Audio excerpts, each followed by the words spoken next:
A single radio crackle in the dark. Below, the Persian Gulf glows like oil on fire, tankers moving slow, nervous. Somewhere out there, Iranian speedboats are hunting.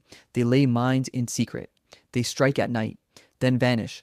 The United States Navy had aircraft carriers and nuclear submarines, but those were too big, too slow, too easy to see. So the Pentagon built a secret fleet of small boats, fake helicopters, and soldiers who did not officially exist. It is 1987. Iran and Iraq have been at war for 7 years. Now Iran is attacking oil tankers in the Gulf, including ships heading to Kuwait, a U.S. ally. President Reagan orders U.S. warships to escort Kuwaiti tankers under a new flag. But the Navy is not ready for small, fast Iranian boats armed with rockets and mines. This is not a normal war. There are no front lines. In April 1987, the U.S. launches Operation Earnest, will the official mission to protect tankers. But Iranian attacks continue. A U.S. frigate hits a mine in September. Sailors are injured. Inside the Pentagon, a small team asks a radical question. What if we fight speedboats with speedboats? They create a secret task force called Joint Task Force. The plan is unusual. Navy SEALs and Army helicopter crews will operate from 2 small barges, not warships. They will hunt Iranian boats at night in shallow water without warning.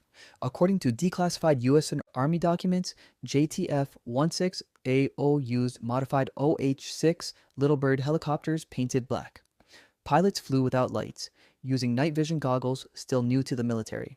Reports from the U.S. Naval War College confirmed that the task force operated under rules of engagement that allowed preemptive strikes on boats deemed hostile.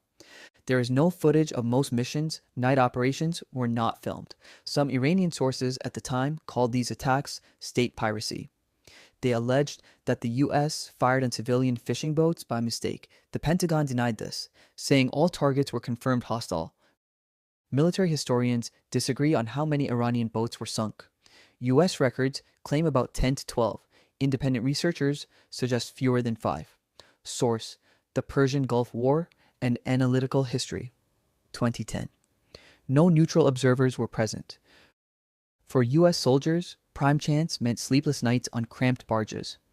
One pilot later wrote that he felt like a ghost. No uniform patches, no official recognition. For Iranian boat crews, the threat was invisible. Helicopters appeared from absolute darkness, firing only seconds after being heard.